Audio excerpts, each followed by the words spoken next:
Break के बाद फिर एक बार स्वागत है आपका न्यूज बुलेटिन में। आपके साथ मैं हूं श्वेता तिवारी। बुलेटिन में बात होगी धुले की, जहां आदिवासी समुदाय का पारंपरिक भुंगरिया त्योहार बड़े उत्साह के साथ शुरू हो गया। साथ ही बात होगी रोहतास की, जहां आरपीएफ की सतर्कता से एक बड़ा रेल हादसा टल गया। तमाम खबरों पर विस्तार से करेंगे चर्चा। बांका जिले के चांदन प्रखंड क्षेत्र में चोरी की घटनाओं में लगातार बढ़ोतरी हो रही है, जिससे ग्रामीणों में दहशत का माहौल बन गया है। आए दिन चोर बंद घरों और दुकानों को निशाना बनाकर लाखों रुपए नगद और जेवरात चोरी कर लेते हैं। तुर्की गांव निवासी मुकेश दास के घर में बुधवार की रात लगभग 2.5 लाख रुपए की चोरी हुई, जिसमें सोने की मांग टीका, चांदी के जेवरात, कांसा के बर्तन, मशीन और एलसीडी चोरी हो गए। पीड़ित परिवार बर्थडे समारोह के लिए बाहर गया था। इसी तरह आनंदपुर ओपी क्षेत्र की भैरवगंज बाजार स्थित ज्वेलरी और मोबाइल दुकान में 17 फरवरी की रात चोरी हुई, जिसमें दुकानदार रंजीत कुमार यादव के बंद किए गए स्टोर से मोबाइल, नकदी और जेवरात चोरी हो गए। दोनों घटनाओं की शिकायत संबंधित थानों में दर्ज कराई गई है।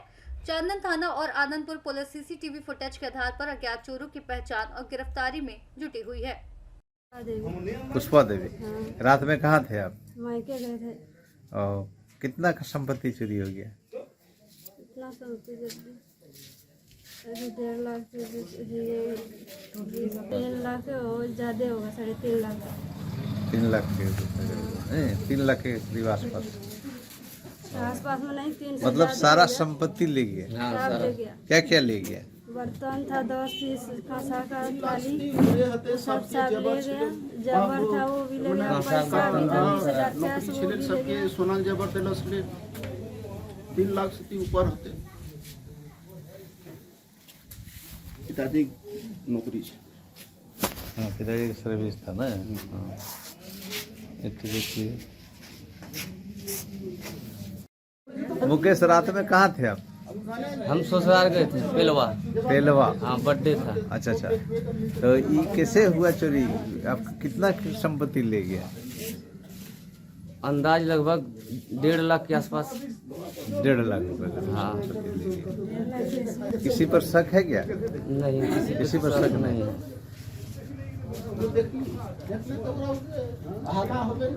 नाम आपका? रंजीत कुमार। क्या हुआ आपके साथ घटना? रात में चोरी हुआ दुकान में। कैसे जाना है आप? उनको भोरे फोन किया, उसके बाद जाना है। क्या क्या चोरी हुआ? चोरी हुआ सेकंड हैंड फोन वगैरह जो था वो सब ले गया।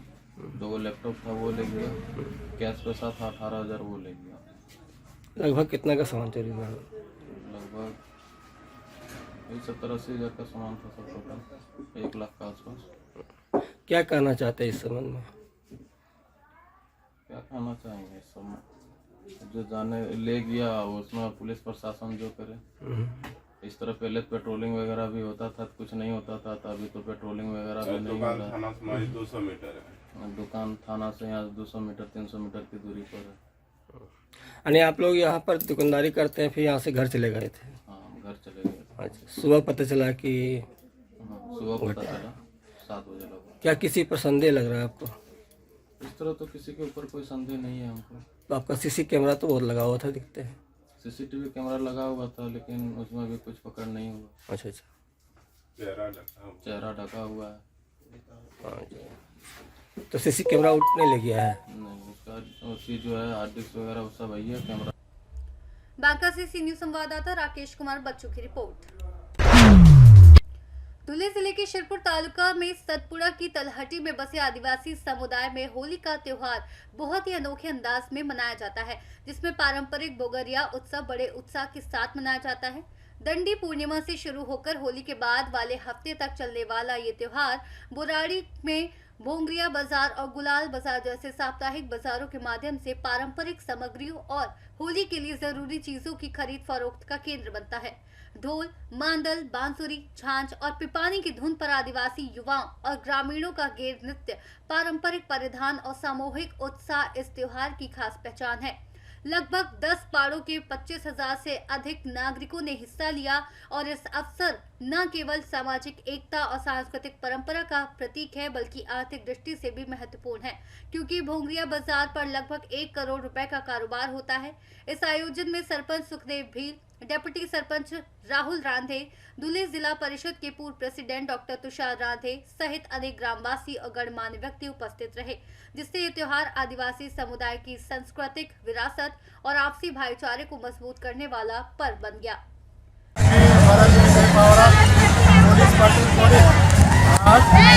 दरवर्षीप्रमाणे बोराडी येथे बोगऱ्या बाजार उत्सव साजरा करण्यात येत आहे।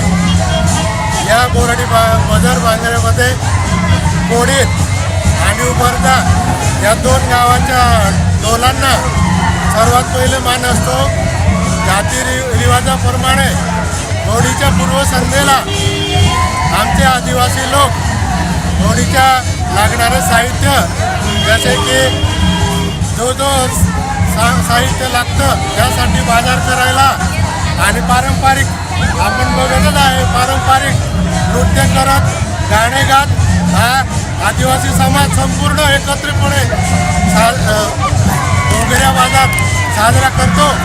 आज आपण बघत असाल आमच्या आजूबाजूला जवळजवळ 50 टोल या बोगऱ्या बाजार हा उत्सव साजरा करण्यासाठी बोराडीमध्ये जमलेले आहेत। धुले से सी न्यूज संवाददाता नीलेश परदेसी की रिपोर्ट। नर्मदा जिले के डेडियापाड़ा में आदिवासी गौरव सम्मान कार्यक्रम का आयोजन हुआ, जिसमें गुजरात के डिप्टी चीफ मिनिस्टर और होम मिनिस्टर हर्ष भाई संघवी मुख्य अतिथि के रूप में उपस्थित रहे। ये कार्यक्रम मांगरोल एमएलए और आदिवासी मोर्चा प्रदेश प्रेसिडेंट गणपत वसावा के सम्मान में आयोजित किया गया। डेडियापाड़ा में डिप्टी चीफ मिनिस्टर मंत्री नरेश पटेल और अन्य नेताओं ने भगवान बिरसा मुंडा की मूर्ति पर फूल चढ़ाए, जिसके बाद डेडियापाड़ा से खोखरा उमर तक भव्य रोड शो हुआ। इस अवसर पर आदिवासी समुदाय के एक्टर, सिंगर और सोशल वर्कर्स को हर्ष भाई संघवी द्वारा आदिवासी गौरव अवार्ड से सम्मानित किया गया, जबकि दूसरी पार्टियों के 1000 से अधिक लोग भारतीय जनता पार्टी में शामिल हुए। कार्यक्रम में उप मुख्यमंत्री हर्ष भाई संघवी, मंत्री नरेश भाई पटेल, भाजपा के राज्य महासचिव प्रशांत भाई कोराट सहित बड़ी संख्या में नेता और कार्यकर्ता मौजूद रहे। नर्मदा से सी न्यूज संवाददाता ताहिर मेमन की रिपोर्ट। इंदौर में पूर्वी आउटर रिंग रोड योजना के विरोध में सैकड़ों किसान गुरुवार को कलेक्टर कार्यालय परिसर में अर्धनग्न प्रदर्शन करने पहुंचे। किसानों का आरोप है कि इस योजना के तहत उनके हजारों बीघा खेत जमीन में शामिल हो रहे हैं, जिससे उन्हें भारी परेशानियों का सामना करना पड़ सकता है, जबकि सरकार द्वारा उचित मुआवजा नहीं दिया जा रहा है। किसानों ने नारेबाजी करते हुए खेती किसानी के क्षेत्र में प्राप्त प्रशस्ति पत्र और शील्ड जिलाधीश को लौटाने की भी चेतावनी दी। उन्होंने कहा कि यदि उनकी मांगे नहीं मानी गई तो आगामी समय में बड़ा आंदोलन किया जाएगा। आए वो हैं और एक ज्ञापन दे रहे हैं, क्या मामला है? पूरा मामला ये है पूर्वी रिंग रोड का। पहले हमारी जमीन आर्मी ने ले ली, उसके बाद में रेल भी ले रही और उसके बाद में रोड भी ले रही है। किसानों को बिल्कुल जीरो कर दिया है तीनों ने मिलके। जी, क्या किस तरह की रोड बनाई जा रही है और कितने किसान प्रभावित होने वाले हैं इससे? किसान 300 मीटर का इनका एरिया है और बहुत किसान प्रभावित हो रहे हैं और उनके कुएं, होल, ट्यूबवेल वगैरह सब जा रहे हैं। बताया जा रहा है कि ये कृषि जो है उपजाऊ भूमि है, क्या कहना चाहेंगे? इसके 2 हिस्सों में खेती, हाँ खेती बहुत उपजाऊ है और हम देना नहीं चाहते इसको। क्या इससे खेती 2 हिस्सों में बंटने जा रही है? जी हाँ, और इससे भारी नुकसान है किसानों को। हमारी जीविका का जो साधन है वो आप ये छोड़ा दिए है। जो सरकार मुआवजा दे रही है क्या वो भी सही नहीं है? नहीं, वो कुछ भी नहीं है वो मुआवजा। जी, आज आप लोगों ने अर्धनग्न होकर प्रदर्शन किया और अपने जो अवार्ड सरकार ने दिए वो लौटा रहे हैं, क्या कहना चाहेंगे? किस तरह का विरोध हो रहा है इस मामले में? हाँ, लौटा देंगे। जी, आज अर्धनग्न होकर क्या चेतावनी है सरकार को आपकी ओर से? सरकार को ये चेतावनी है, या तो इसको निरस्त किया जाए या फिर उचित मुआवजा बाजार भाव से 4 गुना मुआवजा दिया जाए। यदि सरकार आपकी मांग नहीं मानती तो क्या रहेगा आपका अगला कदम? वो अब अगला कदम और आगे जाके बड़ा आंदोलन करेंगे। आपका नाम और पद बताइए। सचिन पाटीदार, गवली बलास। किसान इंदौर के यहाँ पे कलेक्टर कार्यालय में ज्ञापन देने आए हैं, क्या मामला है? किस मामले में ज्ञापन देना है? किसान इंदौर जिले के ये पूर्वी आउटर रिंग रोड जो शासन द्वारा निकाली जा रही है उसके विरोध में उसको निरस्त करने के लिए सारे किसान आज यहाँ कलेक्टर साहब के पास आए हैं अपनी बात रखने, और कलेक्टर साहब जब तक नहीं सुनेंगे हम यहाँ से नहीं जाएंगे, यही खाना बनाए यहीं रुकेंगे, यहीं रात रुकेंगे, और हमारी बात मनवा के, हमारी बात करके, हमारी बात उनके सामने रख के फिर जाएंगे किसान। क्या क्या मांगे आप? हमारी मांग ये है कि ये आउटर रिंग रोड की, इंदौर पूर्वी रिंग रोड की जरूरत नहीं है, इसे निरस्त किया जाए, क्योंकि ऑलरेडी पूर्वी तरफ 3-4 रोड है, एक रिंग रोड जो इंदौर के अंदर है, एक बाईपास है, एक RI2, एक RI3, ऐसी 4-5 3 रोड बनी हुई है, चल रही है। पूर्वी रिंग रोड की जरूरत नहीं है। मैं सभी किसानों की यही मांगे कि ये रोड निरस्त किया जाए, और अगर आपको बनाना है तो 161 का जो अलाइनमेंट है उस पे आप बनाएं, और किसानों को 4 गुना, जो बाजार मूल्य से 4 गुना का मुआवजा दे, हम यही बात रखना है। किसान बोल रहे हैं कि हमारी जमीन जो बहुत उपजाऊ जमीन है, उपजाऊ जमीन छीनी जा रही है, जबकि सरकारी भूमि, हर गांव में सरकारी भूमि है, उस सरकारी भूमि, फॉरेस्ट की भूमि, उस पे से अगर आप निकालते तो जमीन निकल जाएगी। बंजर जमीन पे तो निकालो, तो किसानों का जो उपजाऊ जमीन है, जो इंदौर जिले की पूरे देश में, पूरे विदेश तक हमारा आलू, प्याज, लहसुन और गेहूं, जो हमारा मालवा इसमें फेमस है, कि हमारी खेती बहुत दूर तक हमारा भाव मिलता है, वो उपजाऊ जमीन छीनी जा रही है। जो मुआवजा दे रही है वो उचित नहीं है ना, उचित। आज वहाँ जमीनों के। इंदौर से सीनियर संवाददाता राकेश रायकवार की रिपोर्ट।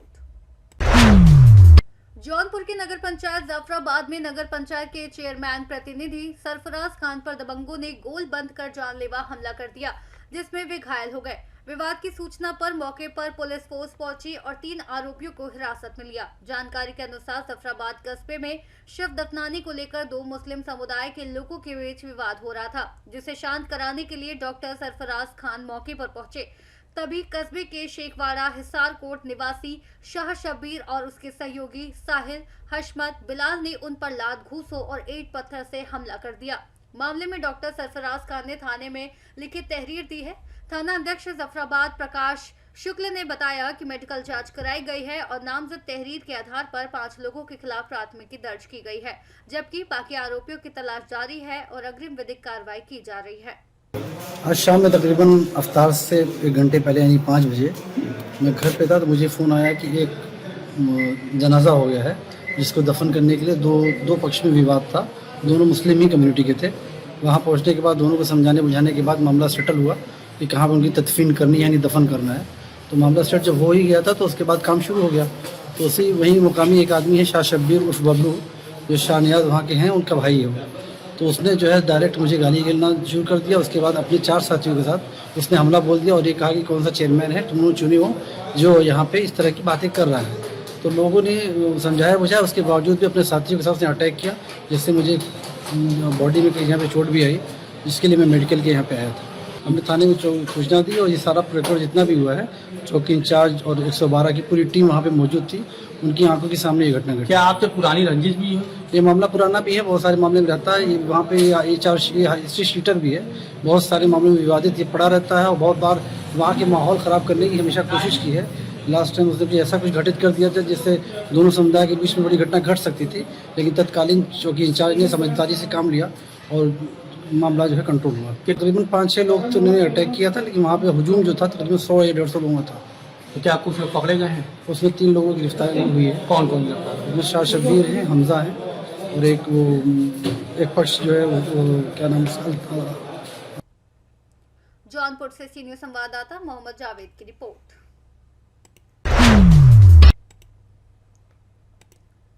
मध्य प्रदेश शासन की नवीन आबकारी नीति 2026 के लागू होते ही पन्ना जिले में शराब दुकानों के संचालन की व्यवस्था में बड़ा बदलाव होने जा रहा है, जिसके तहत अब किसी एक ठेकेदार का एकाधिकार नहीं रहेगा।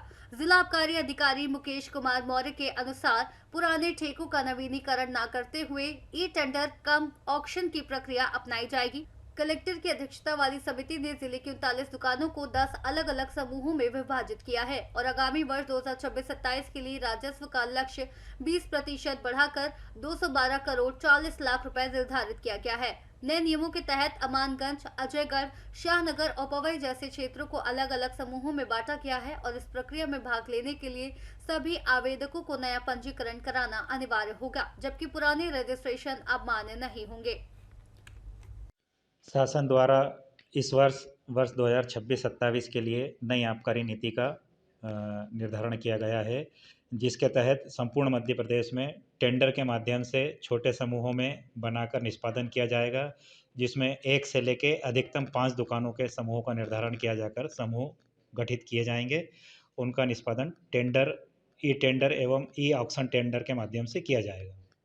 177 करोड़ में पन्ना में मदिरा दुकानों की निर्धारित लाइसेंस फीस है, जिसका 20% बढ़ाकर इस वर्ष 212 करोड़ रुपए के लगभग आरक्षित मूल्य निर्धारित किया गया है, जिस पर टेंडर आमंत्रित किए जाएंगे। पन्ना जिले में 39 दुकानें संचालित हैं। उक्त दुकानों को हमने 10 समूहों में विभाजित किया गया है और 10 समूहों को निष्पादन हम ई टेंडर एवं ई ऑक्शन टेंडर के माध्यम से करेंगे। पन्ना से सी न्यूज संवाददाता रफी की रिपोर्ट। पन्ना जिले से खबर है, जहां स्वास्थ्य विभाग की रीढ़ मानी जाने वाली आशा और उषा कार्यकर्ताओं का सब्र आखिरकार टूट गया, जब महीनों से रुके हुए मानदेय और लंबित एरियर को लेकर सैकड़ों कार्यकर्ताओं ने कलेक्ट्रेट का घेराव कर जमकर नारेबाजी की। मध्य प्रदेश आशा उषा सहयोगी श्रमिक संघ के बैनर तले जुटी इन महिलाओं ने आरोप लगाया कि सरकार मंचों पर उनकी तारीफ तो करती है, लेकिन हक देने में फाइलें दबा दी जाती हैं। मुख्यमंत्री मोहन यादव के नाम सौंपे गए ज्ञापन में कार्यकर्ताओं ने बताया कि उन्हें न तो घोषित 1000 रुपए की वार्षिक वृद्धि मिली और न ही केंद्र सरकार द्वारा जारी अतिरिक्त 1500 रुपए की राशि, जिससे दिवाली और रक्षाबंधन जैसे बड़े त्योहार भी वे खाली हाथ गुजार रही हैं। प्रदर्शनकारी महिलाओं ने चेतावनी दी कि यदि नियमित भुगतान और सामाजिक सुरक्षा की मांगे जल्द पूरी नहीं हुई तो यह आंदोलन प्रदेश व्यापी और उग्र रूप ले सकता है। मैं गुनौर ब्लॉक से हूँ और हम ये कितनी बार ही यहाँ ज्ञापन दिए हैं, हमारी मांगे पूरी नहीं की जा रही थी और जो हमारी ये बढ़ी हुई राशि पूर्व मुख्यमंत्री द्वारा कहे थे तो उन्होंने ना वो ही राशि डाली और अप्रैल से जो कटी हुई राशि ना वो ही मिली है, कुछ भी नहीं मिलता। हम इसलिए यहाँ फिर से ज्ञापन लेके आए हैं कि हमारी मांगे पूरी हो और कलेक्टर मैडम को हमने ज्ञापन सौंपा है। उन्होंने आश्वासन दिया है कि आपकी मांगे जो हैं तो हम उसको आगे तक भेजेंगे। आपका नाम? रन्नू पटेल आशा जी। हम लोग ज्ञापन बहुत बार भी दे चुके हैं, हम लोगों का पैसा नहीं मिलता है, हम लोगों की सैलरी नहीं देते हैं महीने पर, और जो हम लोगों को बढ़ाया था 1500 रुपये केंद्र सरकार से वो भी हम लोगों को नहीं दिया जा रहा है, और जो हमारी बीमा राशि है 436 रुपये वो भी नहीं दी जा रही है, और जो हमारे कटे हुए वेतन है वो भी नहीं दे रहे हैं। मतलब हम लोगों का पूरा पैसा देते ही नहीं है, कुछ देते हैं कुछ देते ही नहीं है जी, ये समस्या है। हम लोगों ने बहुत बार यहाँ ज्ञापन भी दिया है लेकिन कोई सुनवाई नहीं होती है, ना कोई इसमें कोई चीज की वो रहती है। आज आप लोगों ने मुलाकात की है, लेकिन क्या आश्वासन मिला? कुछ बात हुई आप? अभी तो हम लोग बैठे हैं, अभी कुछ नहीं, हमने मुलाकात नहीं की, मैम का इंतजार कर रहे हैं। कलेक्टर मैडम आए, उनसे थोड़ी सी हम बात करेंगे, मिलना चाहेंगे उनसे, फिर हम अपनी समस्या बताएंगे। और ये है कि हमारा पैसा जो हम लोग मेहनत करते हैं उस चीज़ का पैसा हम लोगों को दिया जाए और समय पे दिया जाए। पूर्व में भी आप लोगों ने धरने में बैठ गए थे, रात में आप लोगों को उठाया गया है, तो उसके बाद भी प्रशासन की सहायता नहीं जी, कोई सहायता नहीं है। तो अब क्या रहेगा आगे? आगे अब रहेगा, अगर हम लोगों को पैसा नहीं दिएगा, यही कुछ रहेगा तो हम धरना प्रदर्शन करेंगे, हड़ताल करेंगे, काम नहीं करेंगे कुछ। क्या नाम आपका? मेरा नाम श्रीमती करुण। पन्ना से सी न्यूज संवाददाता रफी की रिपोर्ट। सासाराम रेलवे स्टेशन पर आरपीएफ की सतर्कता और त्वरित कार्रवाई से एक बड़ा रेल हादसा टल गया, जब चलती ट्रेन पर चढ़ने की कोशिश में गिर गए एक यात्री को आरपीएफ जवानों और वहां मौजूद यात्रियों की मदद से सुरक्षित बचा लिया गया। घटना संपर्क क्रांति एक्सप्रेस से जुड़ी बताई जा रही है, जब ट्रेन सिग्नल न मिलने के कारण कुछ देर स्टेशन पर खड़ी थी और इसी दौरान एक यात्री प्लेटफॉर्म से नीचे उतर गया। जैसे ही सिग्नल हरा हुआ और ट्रेन चलने लगी, यात्री चलती ट्रेन पर चढ़ने लगा, लेकिन उसका संतुलन बिगड़ गया और वह प्लेटफॉर्म और ट्रेन के दरवाजे के बीच गिर पड़ा। इस पूरी घटना का सीसीटीवी वीडियो भी सामने आया है। आज सासाराम स्टेशन पर गाड़ी संख्या 12819 उससे संपर्क क्रांति आई थी और वो खुलने के दौरान जो है एक यात्री यहीं पे छूट गए थे, तो वो चलती गाड़ी में चल रहे थे और वो गेट पे जो है अटक गए, और जिसके कारण जो है वो प्लेटफॉर्म और टैग के बीच में गिर रहे थे। तो ड्यूटी पे जो तैनात एएसआई दिलीप कुमार थे, उन्होंने उस यात्री को पकड़ा और पकड़ कर जो है प्लेटफॉर्म पर लाया, और वही यात्री जो है सुरक्षित बच गया। बाद में उस यात्री को उसी ट्रेन में चढ़ा के फिर रवाना कर दिया गया। सर कहाँ कराना? उसकी जानकारी ली जा रही है और ASI का जो है उपचार जो है ये सदर अस्पताल सासाराम में करवाया गया। रोहतास से सी न्यूज संवाददाता पंकज कुमार की रिपोर्ट।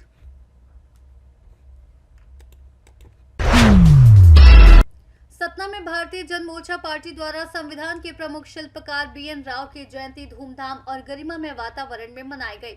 दवारी स्टेडियम के समीप आयोजित कार्यक्रम में बड़ी संख्या में पार्टी पदाधिकारी और कार्यकर्ता उपस्थित रहे, जहां सर BN राव के छायाचित्र पर माल्यार्पण कर उन्हें श्रद्धांजलि अर्पित की गई। पार्टी के राष्ट्रीय अध्यक्ष डॉक्टर SK त्रिपाठी ने मुख्य अतिथि के रूप में संबोधन देते हुए संविधान निर्माण में BN राव की महत्वपूर्ण भूमिका पर प्रकाश डाला। वहीं राष्ट्रीय सचिव जितेंद्र कुमार राय ने केंद्र और राज्य की नीतियों पर सवाल उठाते हुए सतना के विकास में जनता से जुड़कर भागीदारी का आह्वान किया। कार्यक्रम के अंत में कार्यकर्ताओं में जोश का संचार हुआ और पार्टी नेताओं ने सामाजिक समरसता, संविधान की रक्षा और राष्ट्र हित को सर्वोपरि रखने का संकल्प दोहराया। आज BN राव जी का आपने जन्मदिन मनाया है, में क्या कहना चाहिए? संविधान निर्माता के तौर पे आपने जन्मदिन मनाया है। हम लोग भारतीय जन मोर्चा पार्टी के कार्यकर्ता हैं। BN राव को संविधान निर्माता घोषित किया जाए, क्योंकि इन्होंने 243 और अनुच्छेद 1946 में दिया था। इसी को आधार लेकर BN राव को संविधान निर्माता घोषित किया जाए। ये प्रेम बिहारी राय ज्यादा जो है, इनका संविधान में हर पेज में यहाँ तक नाम है, इनको भी संविधान निर्माता कहा जाता है? नहीं, ऐसा कुछ नहीं है। आप देखेंगे 1946 में जो भी ड्राफ्ट आया था, प्राइमरी ड्राफ्ट, उसमें BN राय के अलावा किसी का नाम नहीं है। नहीं, लेकिन ऐसा कहा जाता है कि संविधान में हर पन्ने में प्रेम बिहारी राय ज्यादा का नाम है। वो तो उस समय के जो प्रधानमंत्री थे उनकी चाल थी कि BN राव को बाइकआउट कर दिया जाए।